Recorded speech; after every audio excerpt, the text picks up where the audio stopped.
श्री बाल कृष्ण लाल की जय। सभी भक्त प्रेमियों को मेरा प्यार भरा नमस्कार।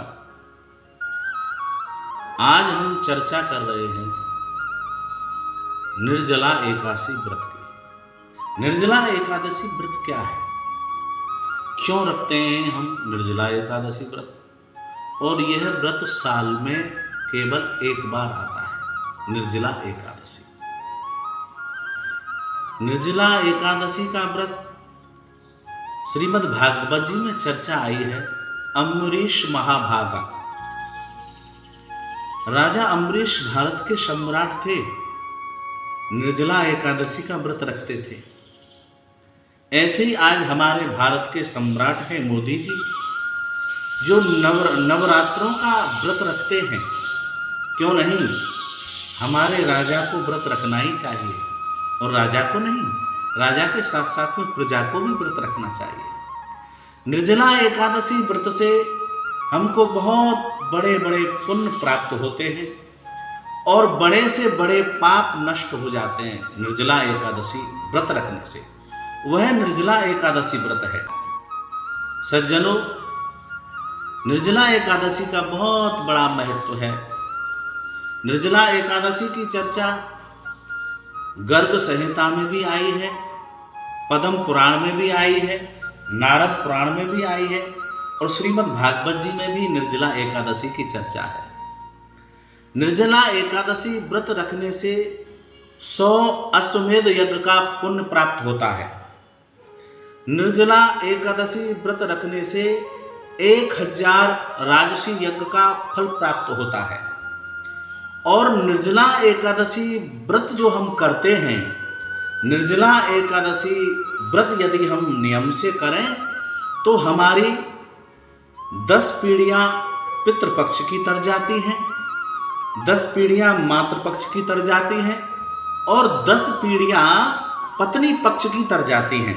वो है निर्जला एकादशी का व्रत। और सुनो, निर्जला एकादशी का व्रत हम क्यों रखते हैं? देखो, सबसे पहले तो मैं बता दूं आपको निर्जला एकादशी क्या है। निर्जला एकादशी का सीधा सीधा मतलब होता है यानी बिना जल के एकादशी रहना, बिना जल के, जल भी नहीं पीना। और एकादशी दूसरे दिन हम पारण करें तो वो जल से ही व्रत खुलेगा। वो एकादशी का महत्व है, उसे एकादशी का महत्व बोलते हैं।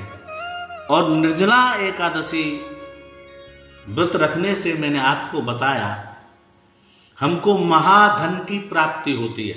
निर्जला एकादशी व्रत रखने से धन भी यहां 2 प्रकार के बताए हैं।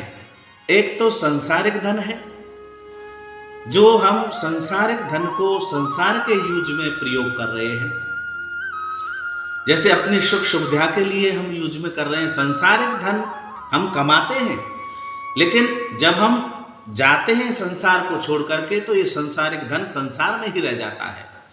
और जो मैं दूसरे धन की आपको बता रहा था, दूसरे धन की चर्चा में आपको बताता हूं, दूसरा धन है महाधन, पुण्य का धन। और वो धन कौन सा है? वो धन है परम धन।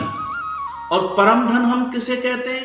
परम धन राधा नाम आधार, परम धन कृष्णा नाम आधार, जाय श्याम मुरली में टेरत सुमरत बारंबार, वो है परम धन।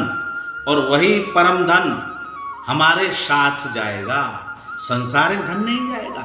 इसलिए इस निर्जला एकादशी व्रत रखने से हमको परम धन की प्राप्ति होती है, वह है परम धन। और मैंने आपको बताया कि एक वस्त्र में स्वर्ण रखकर और एक घड़े में जल लेकर के और उसमें मिष्ठान भी डाल करके ब्राह्मण देवता को बुलाएं, ब्राह्मण को दान करें, ब्राह्मण को भोजन कराएं। निर्जला एकादशी व्रत बिना जल के रहते हैं तो ये व्रत जल से ही खुलता है।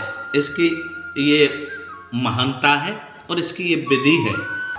तो ज़्यादा मैं समय नहीं लेकर के मैंने आज आपको निर्जला एकादशी के बारे में ही बताया, और आगे भी हम आपको जैसे जैसे त्योहार, उत्सव या कथाओं के बारे में, भगवान की लीलाओं का चिंतन कराते रहेंगे। लेकिन ये जो हम आपको बता रहे हैं, जो महत्वपूर्ण बातें, इन बातों को हम स्वयं भी सुने और आगे शेयर भी करें। मेरा प्यार भरा सभी को जय श्री राधे राधे।